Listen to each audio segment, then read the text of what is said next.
You're right. We're back again to do another vlog for you, aren't we? Yeah, we are.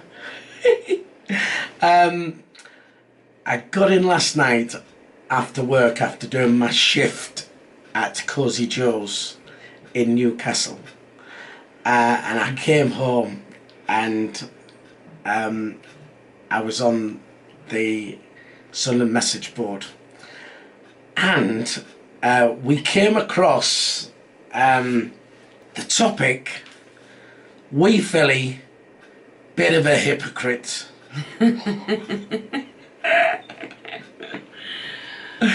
So naturally we had to have a read of it, right? As you do. We've got it here. All right. So we just wanted to analyse things what were said, and I don't know, honestly don't know if it's just one massive wind-up, right, or if people are actually being serious And genuinely believe some of the bollocks that's written down here. You can't say that. That's a swear word. It's not a swear word. So, to be honest, we've had a laugh at it, right? But also, I don't know if people are actually trying to be serious. I find it hard to believe that people are being serious. With some of the comments, anyway. Yeah, well, now the thing is, when it comes to doing my show, right, there's loads, thousands and thousands of people hate the show, hate what I do, right? And that's fair dues, you know, people don't like it, that's fine. I don't have a problem with that at all. The show's cheap, it's tacky, that's what it is, right? Exactly. And, you know, there's a lot of people don't like it. Fair enough. Everyone's entitled to their own opinion, aren't they? Of course they are, right? It's what bothers me is when people start writing things which are untrue. Anyway, it was all started, the thread, by Notorious Decker. So thank you, Notorious Decker. Cheers, Notorious Decker! And this is what he wrote. Was out in Newcastle yesterday and popped into Cosy Joe's. We Phillie DJs in there. He was giving it big fist pumps to George Ezra's Shotgun, while the mags in there chanted their run-down version of it. Got out against the bloke, had a bit of crack with him a few times over the years, and seems like a canny fella. Understand he's got a job to do, just seems a bit off that he'd get involved in that run-down chant with the mags when he's given it the big one in Sunderland before matches. Or is he simply doing his job? Am I looking too much into it? Right, so we'll address that one first then. The answer to your question, yes, you're looking far too much into it. If you was in on Saturday night like you said you was, thanks for coming in. I do play George Ezra in there, Shotgun. I get everybody singing. I punch the air to a lot of songs. I sing along with a lot of songs. And that's purely just to get the atmosphere going. Well, it is. And if they've been singing Newcastle words to that song, I'm not aware of it, but that's their prerogative. They can sing whatever they want in there. It doesn't bother me. What you won't get is you won't get me joining in Newcastle songs like, you know, this seems to suggest. All right. So that was the first one anyway. So hopefully that one's covered. Steve-os, or is it Steve-os? I find it more strange a bar in Newcastle would hire a well-known Sunderland fan as their pre-match entertainment. Right, okay. So, Steve-os, just need to tell you, you're wrong in the fact that I don't do any pre-match entertainment in Newcastle. So, that should put that right. Then, we move on to Barnacle Boy. Say hello to Barnacle Boy. I'd rather not. She's livid. Right, Barnacle Boy. This is what he wrote. I reckon Even the most moderate SAFC fan would never join in with a mag chant, let alone someone who once set fire to a mag top. We Phillie is a cock. Right. We Phillie is a cock. Right, listen, that's your opinion. Say what you want. Doesn't bother me, that's fine. Right? Thing is your facts are wrong. You see? I would never join in with a mag chant anyway. The infamous setting the Newcastle shirt alight incident in Idols years ago. When I was doing my show in Idols, right, we did bring out a Newcastle top every week, and the threat was, shall we set it alight? And everybody's, yeah, and never did. However, the particular day that it was set alight happened to be a bank holiday Monday, and Sunderland were playing at home. At the time, I was working in Magaluf the early part of the week, so I had a gig in Magaluf to do and couldn't do the pre-match show. So I wasn't even there. I wasn't even in the country. What they did was they set the Newcastle shirt alight that day, and it went up in flames, and somebody filmed it, was in the papers and all over the internet and whatever. So just to clear that up, I wasn't even there. So it wasn't me who set light to the Newcastle top, if that puts that straight for you. Okay? Rain Hill. Hiya, Rain Hill. Supported the mags in the Keegan era. Well known. By who? Right. Well known, apparently, that I supported the mags in the Keegan era. What a complete load of bollocks. I ain't going to deny that, you know, I wasn't born in Sunderland. I was born in Wigan, right? And I moved up to Sunderland in 1974 when my dad took me to my very first match at Roker Park.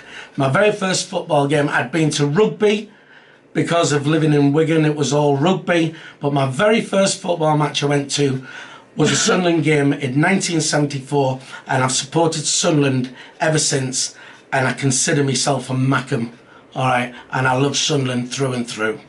Simple as. Never ever followed Newcastle, never ever would, so that well-known fact of me supporting them in the Keegan era is complete bollocks.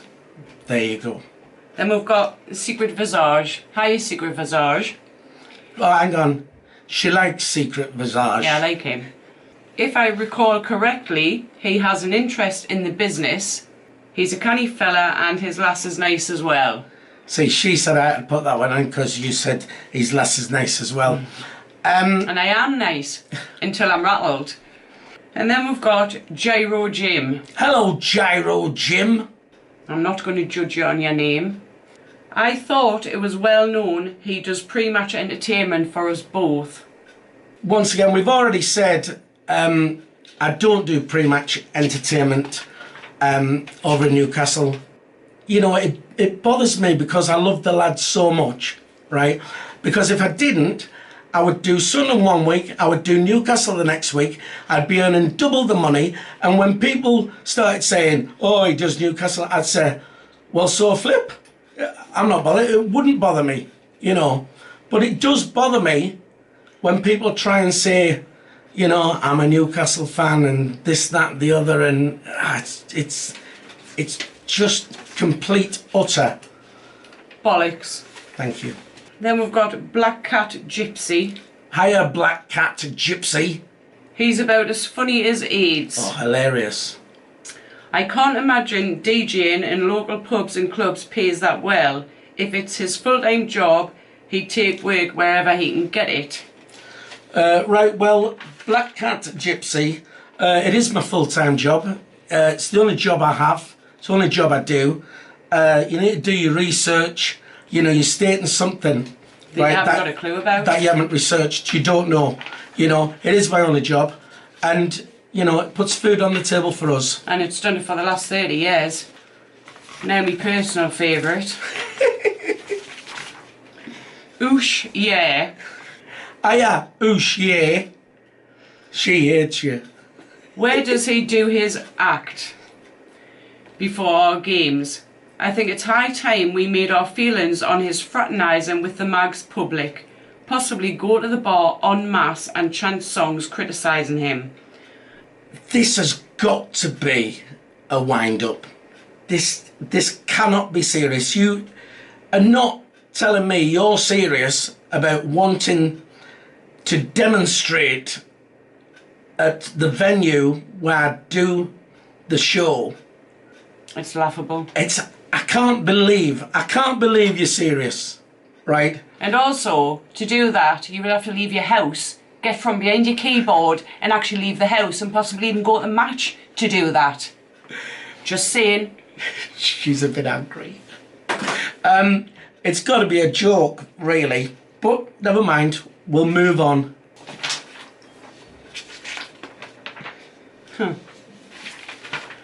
Who's next, Kazza? Guess.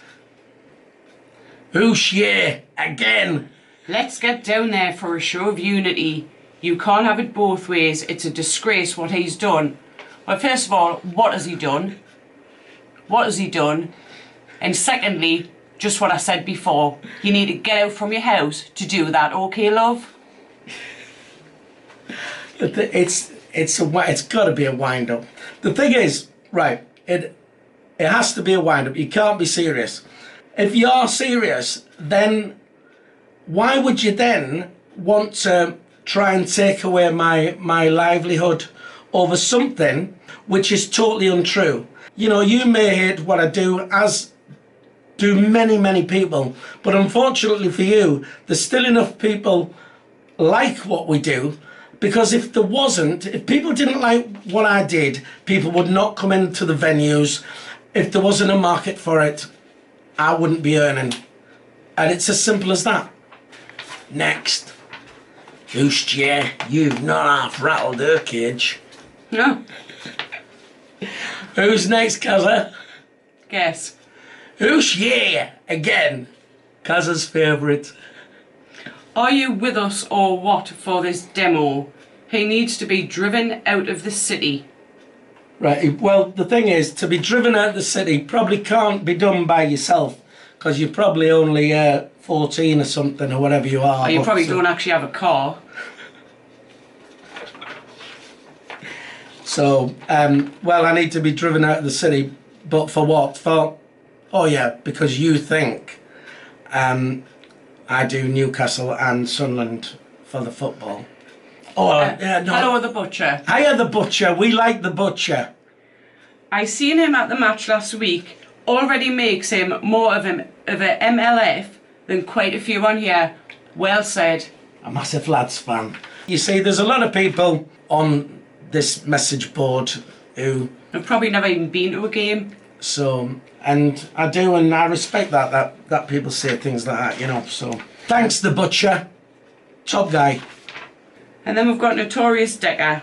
All right, hang on. Here we go. So we've gone full circle. Notorious Decker is the guy who started the thread. Just to clarify, he doesn't do any pre-match build-up in Newcastle. Not that I'm aware of anyway. And he also wasn't singing their version, just punching the air. What he's saying now is, you know, I wasn't joining in, I wasn't singing. I don't do any pre-match stuff for Newcastle. And I was punching the air. Yeah, fair enough. The thing with the bar in Newcastle, we worked there, and unfortunately, you know, it'd be great to be Sunderland, but Newcastle's a vibrant city. You can earn twice what you can earn in Sunderland. Who's the mug? What do? Do I say, I'm not working there because it's Newcastle, but what I'll do is I'll work in Sunderland. And we're talking DJing here. We're not talking anything football related. There's no football related stuff goes on through in Newcastle. You know. Just because of the principle of it. You know, at the end of the day, you can't live on principles. Well said. The people who come into Cosy Joe's, you know, they know I'm a Sunderland supporter. I've had a nightmare with them for the last two years because of the way the team performed. They've absolutely had my life in there. You know. But it's banter, it's what you have to do. Who's next? That's it. Was that it? Mm-hmm. The thing is, the reason for us doing this vlog was not just about answering those questions. It doesn't matter. I don't feel I need to justify myself to you. The whole point of the vlog is, a lot of people think they know me. There's a lot of people who say, oh, he's an arsehole, he's a tosser, this, that and the other, right? People who've never ever met me. That's normally me. Yes, it is now. People who have never ever met me. And people think that they know me because of the person I am on stage. They know that person on stage. What they don't know, I'm a million miles from that person. I'm a fairly quiet person, you know, in normal life. Now, the whole point of the vlog was, when these comments have been made, and some of them, you know, let's drive him out the city and all this, it doesn't bother me. But you was not to know that. I could have been living on the edge and, you know, been close to a breakdown or whatever. And these comments could have been what pushed me over the edge. You know, fortunately, it doesn't matter. But you didn't know that. And what you've done is, you know, it is basically, it's online bullying. And you need to really think before you do these things. Because, you know, had I been that person who'd been on the edge and I'd gone and jumped off the bridge and killed myself, then, you know, you would have been the cause of that. You would have been that final straw what pushed me over the edge. So people really do need to think before they do these things. And what you need to think about as well, guys, is if you've got kids, you know, what you've done over the weekend on that website there could be happening to any of your kids without you knowing about it. You know, and if they're being pushed to those levels and they don't feel able to speak to you about it, how would you then feel? You know, you've got to look at your behaviour to want other people to behave in exactly the same way to yourselves or your children or anyone else that you love. That's what you need to do. The point we're getting across, the whole idea of this vlog was to hopefully, if it just makes somebody think before they put these sort of things onto the internet. It might save one person. And then it's been worth it. But just so you know, you haven't bothered with, we were quite amused. Slightly pissed off at some of it, but mostly amused. You was raging. Alright, I was seriously pissed off. But then it wouldn't be the first time with that website that I have felt that way. I said, hello, he lets it run off his back. You know, he's not bothered. But it does wind me up. Anyway, look, we've got the point across. We've done that. Thanks for watching the vlog. If you haven't already, please subscribe, like, dislike, leave us a comment. We'd love to hear what you're going to say about it. Leave us some comments. All right. And we'll see you in the next vlog. Bye. Bye.